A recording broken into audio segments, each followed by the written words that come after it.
এর ভিতর কিন্তু বিভিন্ন যন্ত্রপাতির পরে দেখে আমি এরপর কি টেলিস্টক নাকি টেলিস্টকের কাজ হচ্ছে হলো জব যদি লেন্থটা অনেক বড় হয় সেক্ষেত্রে কি করি আমরা অপর প্রান্ত সাপোর্ট প্রদান করি দেখেন এই জবটা বড় না এটাকে যদি সাপোর্ট প্রদান করে আমরা কাটতে না যেতে পারি কি মুভিং করতে সেক্ষেত্রে কিন্তু আমরা এখান থেকে এপাশ থেকে সাপোর্ট দিয়ে দিচ্ছি ঠিক আছে আচ্ছা আর বেড হচ্ছে হলো ক্যারেজ বেডের উপর দিয়ে চলাফেরা এটাও কি ঘুরে এই না এটা করবে না এই যে এটা করবে এটা করার সময় টাইট দেওয়ার জন্য মানে এখানে আমি রেখে দিয়েছি সাপোর্টার টাইট দেওয়া ঠিক আছে আচ্ছা আর হেড স্টকটা দেখো এর ভিতরে কি আছে দেখো গিয়ার বা পিনিয়ন এর নাম হচ্ছে কি গিয়ার বা পিনিয়ন ঠিক আছে মানে সুষম দাঁতযুক্ত চাকা দেখো যে এই যে মোটর থেকে শক্তি উৎপাদন হয়ে এখানে আসছে এখানে আছে হলো ছোট পুলি ওই যে পুলি ওখানে দিচ্ছে না এখানে ছিল বড় পুলি তাহলে এটা অবশ্যই কম করবে আর দেখো যে পিনিয়ন কি ছোট বড় একই নিয়ম নেই বড় পিনিয়নের সাথে যদি ছোট পিনিয়ন দিই তাহলে ছোট জোরে করবে এখান থেকে আমরা সাধারণত এই গতিটাকে পরিবর্তন করে নিই ঠিক আছে এর জন্য যখন আমরা থ্রেড বা কোনো কিছু কাটে সেক্ষেত্রে কিন্তু লিভারটা পরিবর্তন করতে হবে আচ্ছা তাহলে আমরা মেশিনটা চালা দেখি ও জটিটা ছিল উপর উঠাও সার্কিট ব্রেকারটা তাহলে এইখানটা হচ্ছে সিলিন্ডার আকৃতির কোনো একটা বস্তু দিতে হবে সেট করতে হবে এটার কাছে কি আমি যে কাটিং টুলটা আমি বামে নেব ডানে নেব সব দিকে নেওয়া যায় ঠিক আছে এই দিকে আসবে আচ্ছা ঠিক আছে যখন টেপার করি না সেক্ষেত্রে আমি তাই স্টার্ট করি মেশিনটা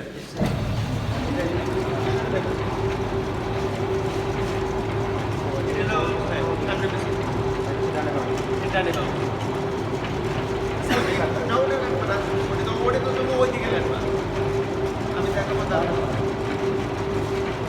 এটা কিন্তু খুব জটিল মেশিন এটা কিন্তু সাধারণ অভিজ্ঞতা নিজের উল্টা করছি এটা কিন্তু ব্যবহার করা যাবে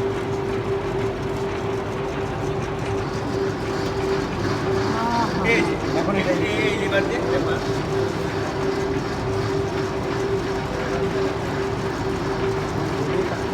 এটা দিয়ে ফরওয়ার্ড যাচ্ছে সাইড মুভমেন্ট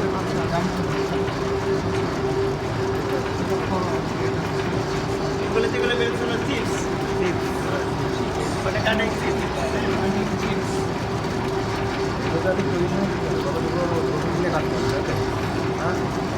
বাকিটা কাটি আস্তে আস্তে স্লো মোশনে দাও স্লো মোশন করো স্লো মোশন দাও কাটতে দাও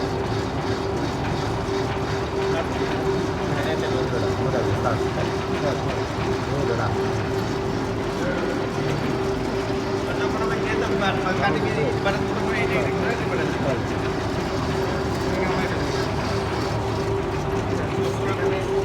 লেভেল অনুযায়ী দেবো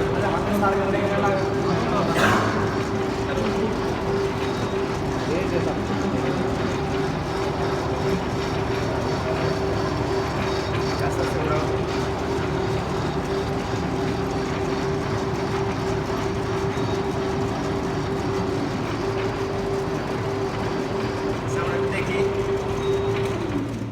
এটা দেখো কি সুন্দর মসৃণ হয়েছে দেখো ঠিক আছে আচ্ছা এই একটা ছেলে প্রশ্ন করছে যে জবটা লাগানোর পদ্ধতি হ্যাঁ এখান এটা লুজ করব আর ওইটা মেবি কোন এক জায়গা থেকে লুজ এটা ছিল চাক চাক বলে থাকি চাক হচ্ছে হলো দুই ধরনের হয় একটা ছিল 3 চাক ফোর চাক 3 চাকের সিস্টেমটা ছিল একটা যদি আমরা ইটিয়ে ঘুরাই সেক্ষেত্রে একই সাথে মানে 3 চাক চাকের ক্ষেত্রে কি একটা যদি আমরা চাকে ঘুরাই তাহলে 3 পাশ থেকে 4 পাশ থেকে 4 কিন্তু যখন 4 চাক হয় সেক্ষেত্রে কিন্তু অসুবিধা কারণ 4 চাকের ক্ষেত্রে কি হয় যে জবটা যদি আঁকা বাঁকা থাকে সেক্ষেত্রে কিন্তু এই চাক বাঁধা কিন্তু এই ধরনের চাক বাঁধা কিন্তু আসলে খুব জটিল ঠিক আছে কারণ কি এই যে সেন্টার পজিশন আছে এই সেন্টার পজিশন আনতে কিন্তু অনেক ঝামেলা আছে দেখো এখানে বোস টোর দিয়ে কিন্তু সেট করা আছে এবার কম ছিল বেশি ছিল এই জবটা আমরা যেখানে কাজ করবো ওইখানে গিয়ে বাঁকা বাঁকা থাকবে অবশ্যই থাকবে না অবশ্যই তো তোমার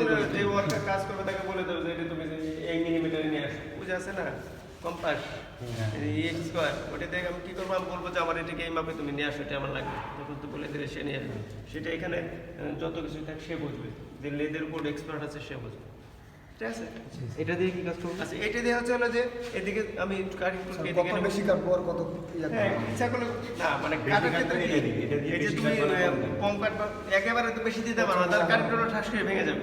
আমাকে একটা লেভেল অনুযায়ী কাটতে হবে। দেখুন আমি কাটলাম এই যে লেভেল অনুযায়ী কাটছি। এটা খুবই অল্প অল্প ইয়া। হ্যাঁ অল্প, বেশি কাটা যাবে না। মানে এই চাকটা বুঝি নাই, মানে 3 জ চাক বললেন না, চার ওইটার হচ্ছে যে ক্ষেত্রে এটা, এই যেগুলো। ওইটার ক্ষেত্রে এইটা কি 3টা থাকবে? একটা এটা চারটা আছে, আচ্ছা, তিনটে এটা- এটা ছিল চারটা। আচ্ছা, তিনটে। ঠিক আছে? স্যার এটা কি মানে এটা লুজ গিয়ারের করতে মতো কাজ কিভাবে? করবে কিছুটা এটা? গিয়ার গিয়ার না গিয়ার তো আলাদা। গিয়ার তো ভিতরে। সম্পূর্ণ সম্পূর্ণ চাকা। 4 জ চাক। লাগানো কাজ মানে সেন্টারে রাখা কাজ। এটার কাজ হচ্ছে মনে কর তুই এখানে যে সিলিন্ডার আকৃতির বস্তুটা লাগাবি ওটা লাগানোর জন্য তো এখানে যে সাপোর্ট এটাই সাপোর্টটা দিয়ে শক্ত করে এখন দেওয়া। 2 ধরনের আছে, একটা হচ্ছে 3 জ চাক আর এটার একটা কয়টা আছে? 4 একটা, চাক। দুইটা, তিনটে, চারটে। এটা 4 আর হলো 3 যাচ্ছে। 3 যাচ্ছে কিন্তু সুবিধা কি? যদি একটা। একেবারে সিলিন্ডার কাটাতে হয়, একটা জগে যদি টাইট দেয় তাহলে তিনটে চাপে চলে আসে।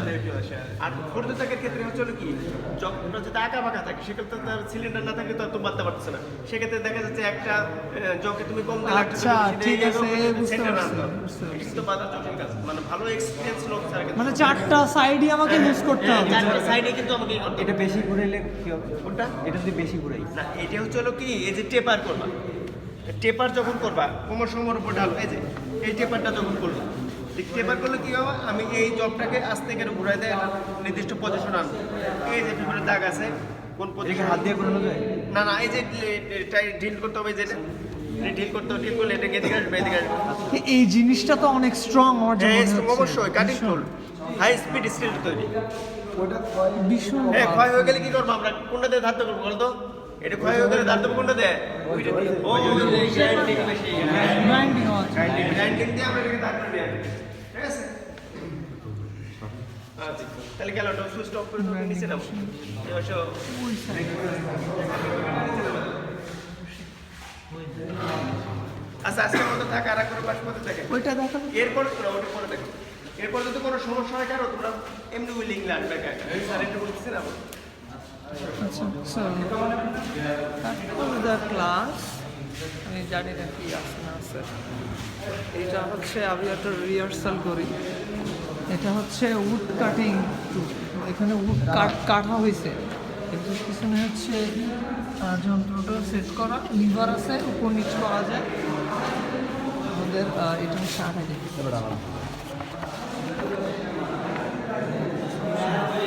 মানে আউটলাইনটা এখানে কোন কোন মেশিন আছে তার আউটলাইনটা আগাইতে দিয়েছিল আজকে। এটা হচ্ছে ড্রিলিং মেশিন, এটা হচ্ছে গ্রাইন্ডিং মেশিন, এটা হচ্ছে কি বলে রবারটা করা হয়, মানে যেটা অমসৃণ, খুব বেশি অমসৃণ সেটা এই পাশে দেওয়া হয়, আর যেটা হচ্ছে একটু কম মসৃণ মানে এটার পরে এটা এই ধাপে আসতে হবে। আর এটা হচ্ছে প্লেন সারফেস তৈরি করার জন্য, আর ওইটা হচ্ছে সিলিন্ড্রিক্যাল সারফেস কাটার জন্য। এটা হেডেল সারফেস,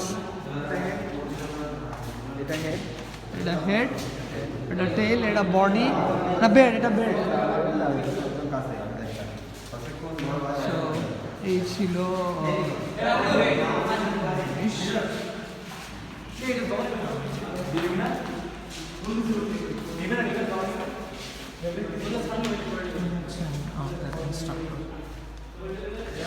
পর্যন্ত ছিল।